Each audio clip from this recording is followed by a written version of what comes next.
একেলেঠাৰিয়ে প্ৰায় এসপ্তাহমান নেৰানেপেৰাকৈ বৰষুণ দিয়াৰ পিছত আজি ভালকৈ ৰ'দটো ওলোৱা দেখিয়ে পঁইতা ভাত খাবলৈ বুলি ডাঙৰ চাই বেঙেনা এটা পুৰিবলৈ লৈছোঁ।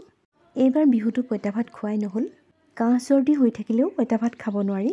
বৰষুণৰ বতৰতো খাবলৈ মন নাযায়। সেইবাবে আজি চব ফালৰ পৰা অকে দেখি খাবলৈ লৈছোঁ। বেঙেনাটো চুৰিখনেৰে অলপ অলপ ফালি লৈ অকণমান মিঠাতেল সানি এতিয়া পুৰি লৈছোঁ। পঁইতা ভাতৰ লগত পিটিকাটোহে মেইন, আৰু লগত কেঁচা পিঁয়াজ আৰু জলকীয়া। কিছুমান বেঙেনা পুৰিলে নিসিজে, খুচি চাইছোঁ শলা এডালেৰে সিজিছে নে নাই। এতিয়া বাকলি গুচাই ধুনীয়াকৈ পিটিকি ল'ম। বেঙেনাটো পুকীয়া নহয়, খুব ধুনীয়া আৰু ধুনীয়াকৈ সিজিছেও।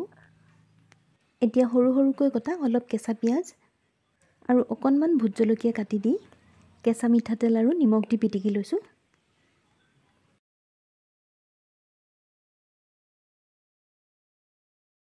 আৰু এয়া কালিয়ে তিয়াই থোৱা ফেন উঠি থকা টেঙা টেঙা পঁইতা ভাত। তিয়াই থোৱা পঁইতা ভাতখিনি যেতিয়া ফেন উঠি থাকিব আৰু অলপ টেঙা টেঙা গোন্ধ এটা ওলাব, তেতিয়াই জানিব টেঙা হ'ল, খাবলৈ হ'ল বুলি। কাঁহৰ ডাঙৰ বাতি এটাত লৈ লৈছোঁ। পঁইতা ভাতখিনিৰ লগত অলপ নিমখ, সৰু সৰুকৈ কটা কেঁচা পিঁয়াজ অলপ আৰু অকণমান কেঁচা মিঠাতেল দি লৈছোঁ। বহুতে পানী দিয়া ভাতত নেমু চেপি টেঙা কৰি খায়। টেঙা পঁইতা ভাতত নেমু চেপি লোৱাৰ প্ৰয়োজনেই নহয়। আৰু লগত কিন্তু অকল বেঙেনা পিটিকা নহয় দেই, আলু আৰু ভাতকেৰেলাৰ পিটিকা এখন, পিঁয়াজ কণীৰ ভাজি আৰু আলুৰ লগত ভজা মাছৰ কণীৰ ভাজি এখনো আছে। আৰু লগত এডোখৰ ভোট জলকীয়া থাকিলে আৰু একো নালাগে।